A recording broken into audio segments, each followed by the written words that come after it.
Welcome to Strange But True. Take a breath, slow down, and listen carefully. Some stories are documented, some are debated, some refuse to be explained. We tell you the stories, you decide what's true. Now, let's begin our journey. For more than 100 years, an island appeared on official maps of the Pacific Ocean. Its name was Sandy Island.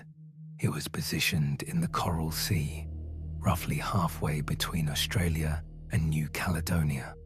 On most maps, it appeared as a long, narrow strip of land. Some editions described it as a sandy shoal. Others showed it as a solid island mass. But across generations of cartography, one thing remained constant. The name stayed, the coordinates stayed, and the island stayed. Sandy Island first entered the cartographic record in the late 19th century. It appeared on British Admiralty nautical charts, which were used by commercial shipping and naval vessels. These charts were considered authoritative.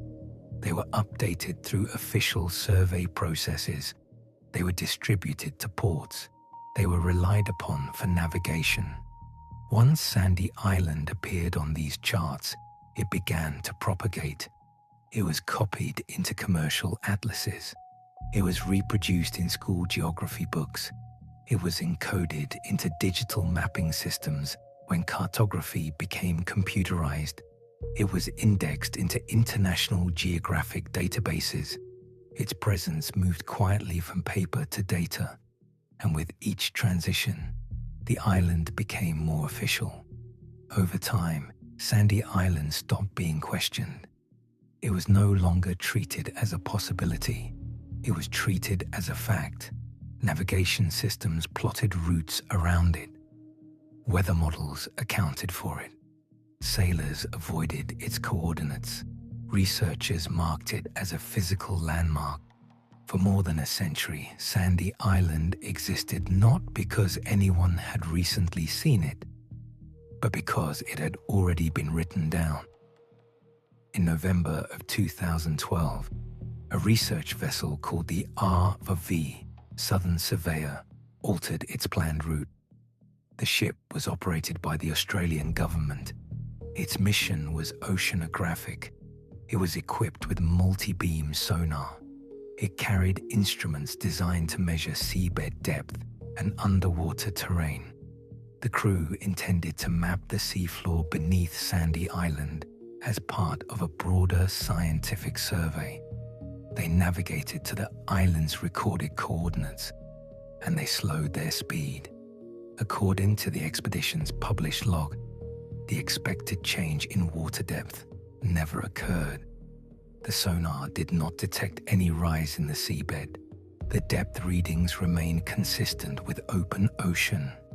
There was no reef structure. There was no submerged shoal. There was no visible landmass. There was only uninterrupted water. The crew conducted multiple passes through the area. They adjusted their position. They recalibrated their instrument. They rechecked their navigation systems. They repeated their measurements. The data did not change. The seabed remained deep. The water remained open. No island appeared. The expedition team documented their findings. They recorded sonar readings. They logged visual observations. They noted the absence of any physical structure at the mapped location. After returning from the voyage, they submitted their results to mapping authorities. They contacted geographic agencies. They provided coordinates. They provided data. They provided confirmation that the island did not exist. Within months, Sandy Island began disappearing from official maps. It was removed from some digital mapping services. It was deleted from updated nautical charts. It was marked as non-existent in certain geographic databases. Its coordinates were retained in some archival systems, but its label was removed. The island that had existed on paper for over a century was quietly erased. There is no public record explaining how Sandy Island was first added to global maps.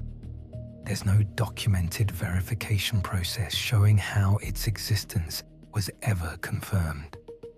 There's no official account describing why it remained there for more than 100 years without being physically verified. There's no archive correction notice explaining how the error persisted across generations of cartographers.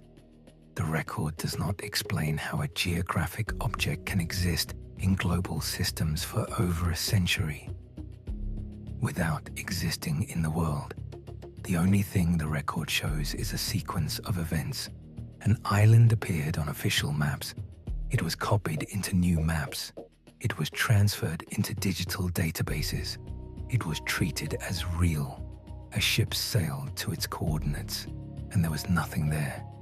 History has a way of hiding the truth inside what it chooses not to explain. Inside tales, inside myths, inside legends, inside things that feel just a little off. If this story held your attention, subscribe to Strange But True, because sometimes what sounds unbelievable is exactly where the truth hides.